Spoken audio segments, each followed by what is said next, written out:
In less than 24 hours, an all-night art fest will take over the streets of Toronto. Nuit Blanche is back for its 14th edition. Preparations are already underway for the free event, and earlier today we got a chance to get a sneak peek at some of the new projects you'll find in new neighborhoods. We say that it's pretty impossible to see everything, so that's one of the reasons we've clustered projects into neighborhoods. This year's event will feature 88 projects across 9 neighborhoods. New this year, you'll find art pieces in Danforth East, the Waterfront, and here in Fort York. This is where you can see Jonathan Schipper's project called Detritus.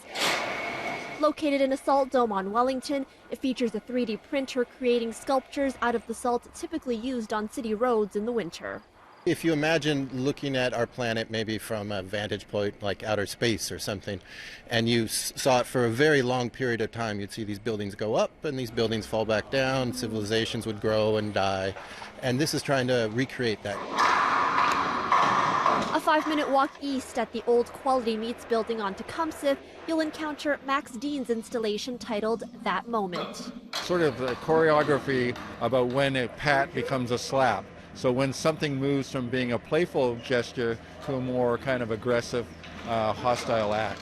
Dean specializes in what's called site-specific installations, meaning whether you realize it or not, every detail about the environment is carefully chosen. How people are interacting and from which angle they're seeing it, you're really thinking about that? Oh, we're always thinking about we want to make sure that the context, the physical context contributes to the work. And as always, you'll find plenty of light installations, like Marcus Heckman's Lab 001. Lab for Licht am Bau, translated light on building, fairly matter of fact.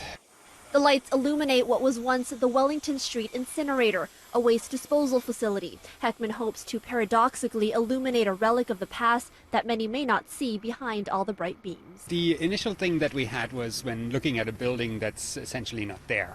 Like you pass by, you're in a residential area, you don't know that it's there. You basically place a lot of light on it and draw attention to something that's not really there, like you don't see it.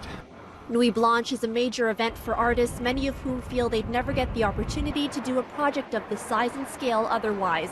Since 2006, more than 5,000 artists have been featured, and the city estimates the all-night event has had an economic impact of close to $400 million. The 14th edition of Nuit Blanche will run from 7 o'clock Saturday evening to 7 Sunday morning. TTC lines 1, 2, and 3 will operate all night long. Line 4 is on a regular schedule. For more information, you can head to the City of Toronto's website or our own website, citynews.ca.